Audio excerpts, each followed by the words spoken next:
Hello, aligned photographers. My name is Casey, and this is the very first episode of the Aligned Photographer podcast. I decided to start this podcast because it is one more way that I can help reach photographers, especially mothers, through the thick of building their businesses, alongside raising their babies, trying to stay true and aligned to their values while also build profitability, like to actually make money to support their family, to support their own personal dreams. And I love listening to podcasts. For a long time, I listened to audiobooks because I didn't even have the capacity to sit down and pick up a physical book and read it. My children are 5 years old and 1.5. Actually, almost two. August 29th is his birthday at the time of recording this first episode. And I'm just really hoping that I can help more people. So, I'm going to share a little bit about what my journey has been like in this first episode, what I hope to share more of in this podcast. And I hope you stick around for it. So, full disclosure, I am not going to edit these. A girl only has so much time. Okay. So, the fact that I'm doing this podcast alone is kind of a miracle with the limited amount of time and childcare that I have. I am a full-time mom and a full-time photographer as well as a educator, photography educator, and I've started I guess that would be a third business as a travel content creator because travel is another one of my very, very big passions. That means I'm not going to have time to edit these. I'm not going to be like chopping or anything like that. If my kids run in and interrupt me, if my phone rings or something crazy, I will simply pause it and start back up. So if that drives you crazy, maybe this is not going to be the podcast for you. I also can only share based off of my personal experience. It is the best example that I have to pull from. And I can only hope that it helps you learn, it helps inspire you. And I hope that you feel like you're not alone in this journey of either motherhood and or photography, building your business. So with that being said, I'll start kind of sharing what my personal journey has been like. Who am I? Why am I even really doing this podcast? What do I possibly have to share with you? So, I just finished, yes, my business, my photography business just turned 4 years old. It's still a baby. It's a toddler. Still a toddler. Yes. Toddlers until 5. And it turned 4 back in March. We are now in July. And I started my business when my daughter was 1 years old. Previously, I was a dental hygienist. I always knew I wanted to be a dental hygienist since about eighth grade because I truly didn't think that I was creative. I knew that I loved helping people. I loved caring for people. I wanted the flexibility of being home with my babies because actually I really always wanted to be a stay-at-home mom. However, I live in the Pacific Northwest, the greater Seattle area, and the economy just really doesn't allow for that, especially if you want um the lifestyle that I enjoy, which for me primarily includes a lot of travel. And we own a home and cars and children. So that's kind of expensive. Anyways, I started my business when my daughter was 1 because I knew that if I had to work, it had to be something that was meaningful to me, something that I was really passionate about, something for myself where when I left to go make money, I wasn't just counting down the hours, counting down the minutes until lunch, until I could go home. And so I thought, what are my passions? What do I want to do? I actually had moved to Germany previously on my own, no placement agency, no help. I had never been there before. I did not speak the language, and I made it happen. I just figured it out. And so originally, I was thinking about business ideas.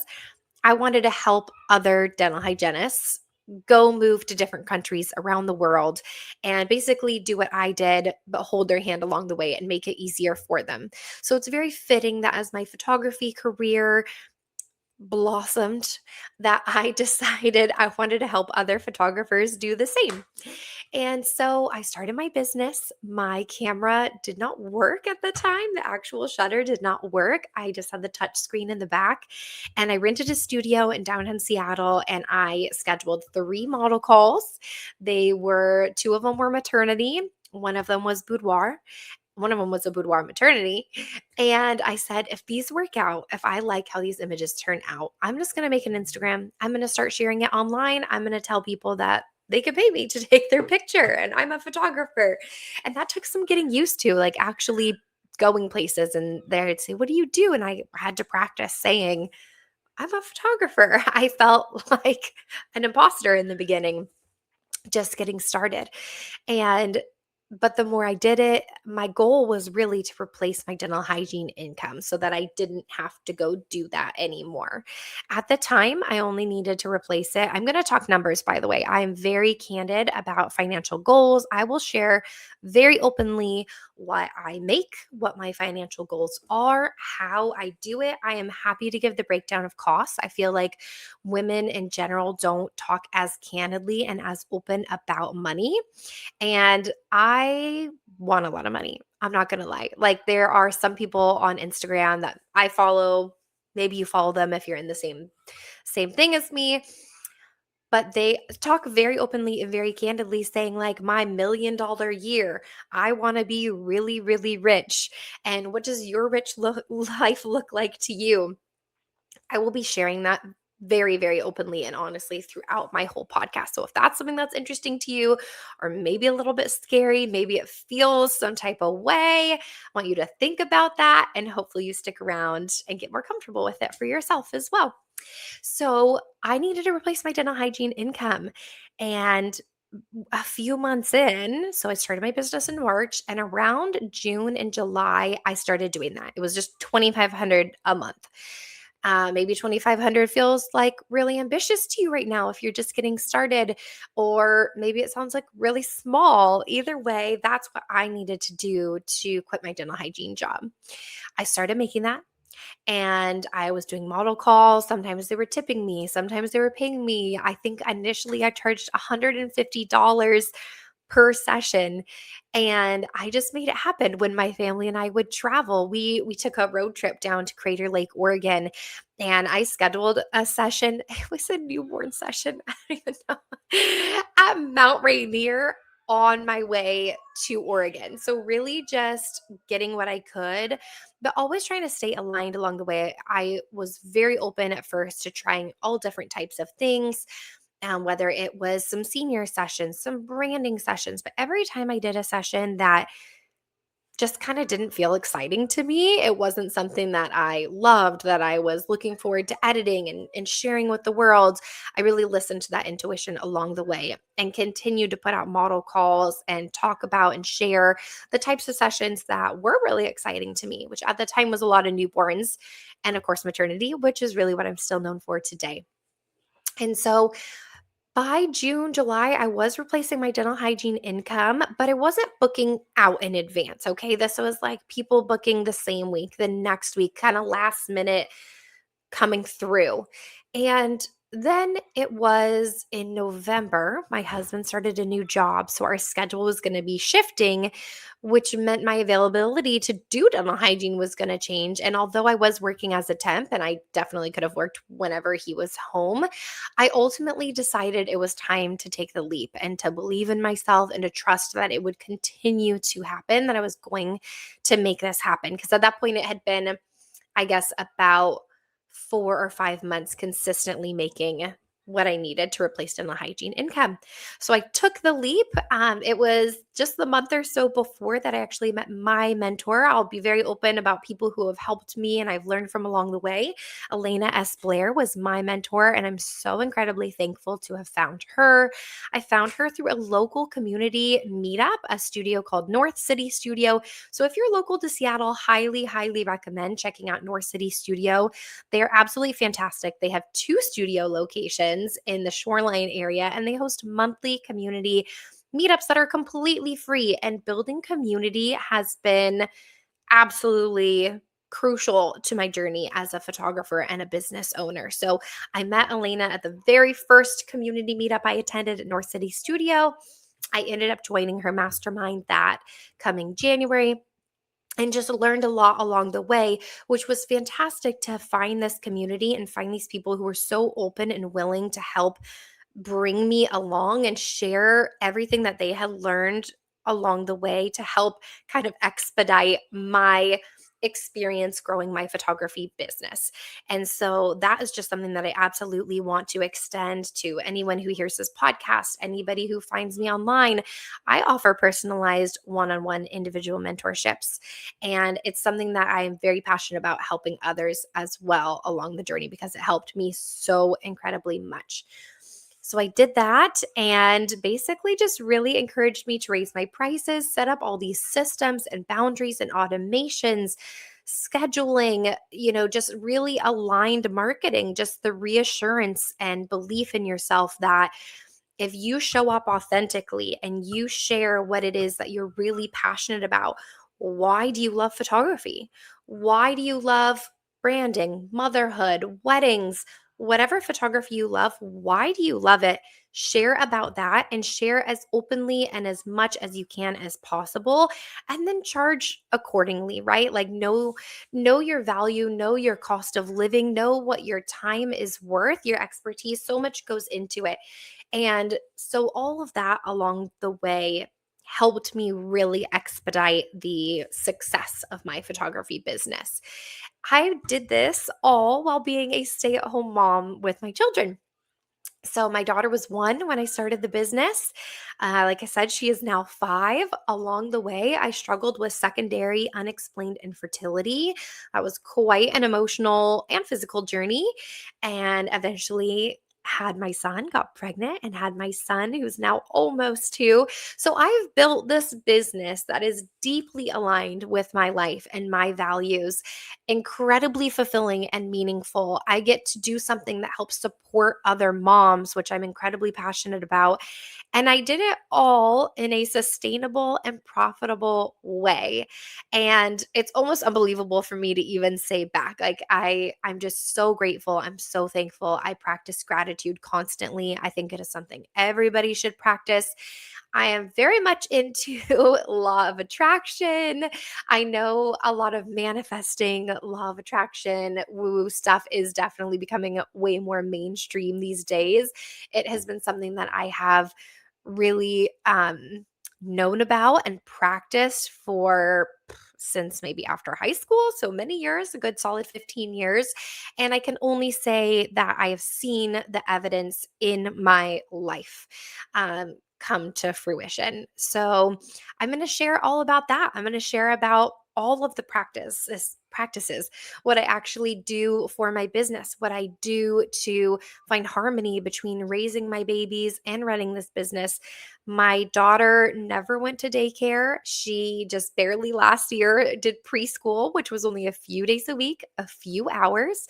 I've had extremely limited childcare, although I am incredibly thankful and grateful for the childcare that I've had because it has been with family, and any little bit of time that I get for myself and get for my business is just so helpful.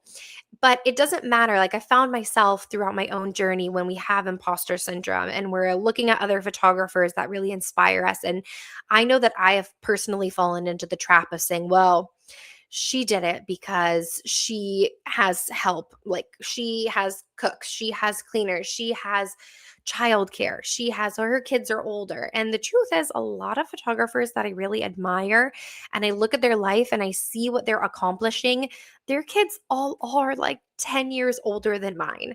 So I actively sought community and actively sought other photographers who were in the same boat as me with young children, raising babies, being pregnant, having babies, keeping them at home with them at least most of the time, while also making the amount of money that I have now been able to achieve through my photography business. What does that schedule look like? How do you hold those boundaries? How do you find enough time for yourself, for your friends, for your spouse, your partner, if you have one, your children? It's a lot of moving pieces. And it's not always easy, especially in the beginning as you need to put in more work. It's very seasonal as well. And not even in the sense of, okay, if you're a wedding photographer, you have busy season in the Pacific Northwest, right? Or family photography, very similar busy season, right? Even as a maternity newborn photographer or intimate motherhood, early intimate motherhood, I have busy and slower seasons as well. but they tend to rotate. They're not always the same time because, yes, people are always having babies year round. However, it's not always the same every year, right? So I've noticed dips and increases, and I kind of compare myself to a farmer. I've heard this on through a book that I was reading. My memory's not always the best. Whenever I can reference something, I 100% will. But some book that I read at some point through a book club I'm a part of, Francesca Amber, Law of Attraction changed my life. I will probably shout her out 1,000 times over. We read a book that said basically you're like a farmer, or maybe you're in the gym building muscles, right? Farmers plant the seeds, they tend the field, they water all of this stuff, right? Knowing that it is going to fruit and harvest, and then they're going to sow the seeds again. And this is a cyclical thing that happens, right? And maybe the gym is a little bit different. So the farming is a better analogy. But I know that every year there's going to be a time where I need to tend my soil, where I need to plant my seeds. And then I need to consistently water and trust that it's growing underneath the soil, right? Because I don't want to just water for a couple days, a couple weeks, and be like, I don't see my corn yet. Let me go dig up these seeds and start over. No, you lay the groundwork, you water consistently, and you trust that it's going to bloom. So I will actually be very candid and honest that right now, June and July have been slower months for me this year. Last year, it was April and May. However, as a year as a whole, I've doubled my income. Last year, I hit my first 100K. This year, I'm already on the path to double that, which is absolutely mind blowing to me and also incredibly exciting. We'll talk a lot about money. We'll talk a lot about business. We'll talk a lot about motherhood. And my goal is to keep these episodes relatively short. Sometimes I will have some really incredible guests on here. I don't have any planned yet, but I know that I will.